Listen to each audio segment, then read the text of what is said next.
Of all the mysteries of the faith, few are as intimate and as challenging as the Eucharist.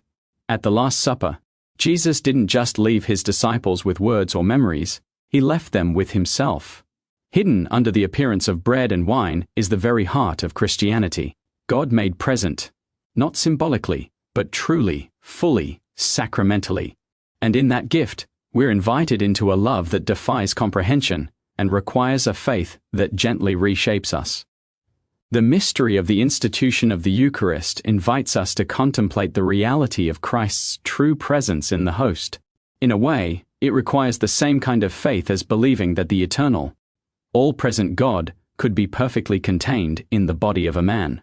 That the creator of galaxies once had fingernails, needed sleep, and wept at the death of a friend. And yet, he went even further. When Jesus departed, he chose to remain not in a temple made of stone or a throne of gold, but in the humble form of bread. He left us his presence in the Eucharist, a place where we can find comfort, guidance, courage, and wisdom.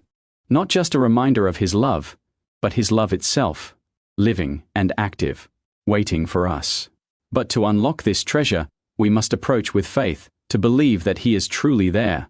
That behind the stillness of the host is the voice that calmed storms, the hands that healed lepers, the heart that broke on the cross for our salvation. And that faith doesn't require degrees in theology or a perfect spiritual life. It costs us nothing more than a little humility, a little trust, and a little time.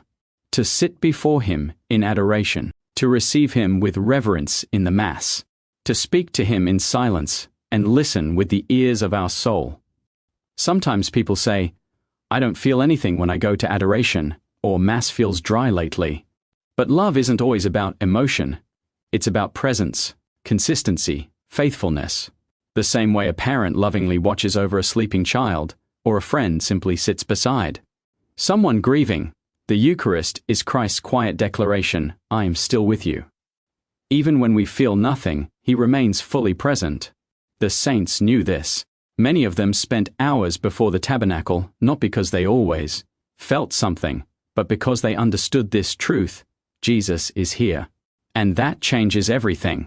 In the Eucharist, heaven touches earth, not with fanfare, but with humility. Just as God came quietly into the world through the womb of Mary, he now comes quietly into our lives through a simple host. This is not just ritual, it is relationship. Jesus didn't leave us a memory, he left us himself. And he waits for us, not with judgment, but with tenderness. All he asks is that we come, believe, and receive. So, take a little time, make a little room, bow your head, open your heart, and let the mystery of his presence reshape your faith. Because in the Eucharist, the God of the universe comes close, and he comes for you.